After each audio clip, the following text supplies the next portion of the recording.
Hey, this is Molly, and welcome to another video where I'm talking more about some of the specifics in your natal astrology chart. And in this video, we're going to talk about the energy that comes across when you have your rising sign in a fire sign. That would be Aries, Leo, or Sagittarius. I want to give you a bit more insights into the common uniting elements of having a fire ascending, because there is an energy you exude, and oftentimes it can be unconscious and you might not be aware of how you come across to other people. So I hope this gives you some insights. So all fire is exciting. It has warmth and energy. It can attract people because of that energy that you exude. Think about a bonfire and how people are always drawn to the fire. They want to warm themselves and connect and just be around its energy. And that is one thing that the fire rising signs have, is that ability to attract people because of your energy, how you come across. And oftentimes the fire ascending signs have an energy to them of motion, inspiration, creativity. They're dynamic, they're action oriented. These are the signs of the zodiac. They're all about moving forward. They don't want to stand still. You want to be on the go. Perhaps you're very physical, you're very active, you do something that attracts people because of the fire qualities that come across. Now, because you can be very much a fire sign, you have to be aware of your aggression, or if you're too fiery, if you come across as too much, because fire is also associated with one's ego. And so there can be a sense of self that can be big, that can come across as ego-oriented. And you want to make sure that you're having a healthy sense of confidence in how you exude yourself in the world. You want to come from that place. You want to come from that place of, I feel good in who I am, what I'm here to do, and what I'm about. And I realize that that confidence comes across to others. Sometimes the fire rising signs can come across as being unapproachable.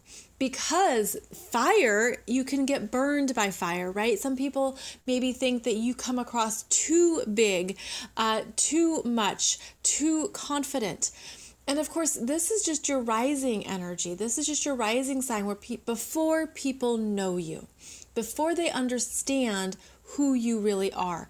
So be aware of that fiery energy, and if it's too much, if other people feel burned by the fire, so to speak, and monitor yourself, be a witness or an observer in how you come across to people. Your enthusiasm is contagious. Your ability to bring something to life is wonderful. The fact that you can bring in new energy, new motivation, new growth, new creativity, all of these are part of the fire sign strengths. But when anything is overdone, when it's too much, then that can be something that unconsciously works against you. So you want to always check your ego. And that's really important for fire signs, because you might not be aware of it at times. You might just feel so inspired or so lit up that you come across in a way that you think feels wonderful, but other people perhaps are picking up on it being too pompous, too self-involved, or too narcissistic. These are the lower energies of the fire signs, where you're so caught up in your own fire that you don't recognize other people's energies too. Now, the fire signs are all about action and energy and wanting to be in movement. You want to move something forward. You want to create. You want to be involved and engaged and to be doing something. And so oftentimes you have to be physically active. There's a part of you that wants to be in motion, and there's a part of you that wants to be inspired. And so you approach life from that energy of, what can I do that inspires me? And then as that energy fills up your energy field, you offer it back out into the world.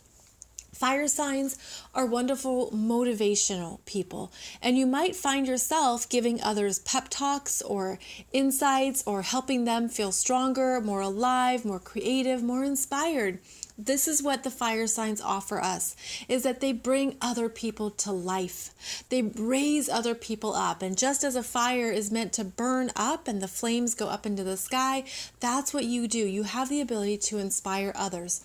So again, observe this in yourself and observe how you inspire people to be more, because there's a part of you that wants to be the best you can be.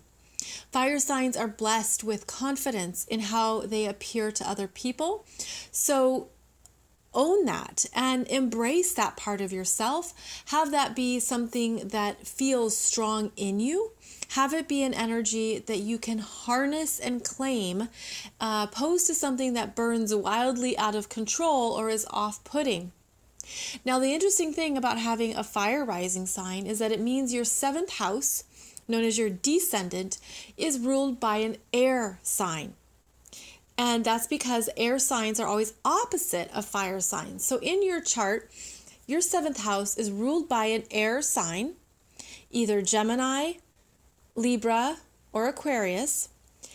And that fire sign energy gets balanced by air. It means that you're meant to talk with other people, to engage with them, to share ideas. For all the ways that you have a strong sense of self, you are meant to talk with other people through your relationships. You need to have that mental connection. The air signs are about how we communicate, how we work with others, and how we socialize. The air signs make sure that we don't try to do everything alone. Fire signs can be very independent. That's how you come across. So one way to balance this energy is to invite other people into a conversation and to make sure that you are listening. Because your fire energy can be so strong, you need relationships where you also listen to other people, where you get feedback, where you can hear objectively what their perception is. And this is from people that you trust, people that you value their opinion ideally, or their thoughts, you know, that they have an objectivity.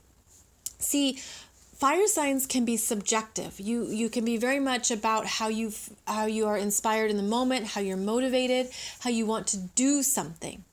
The air signs are going to balance that out by offering you another perspective, information, tips, or things to consider.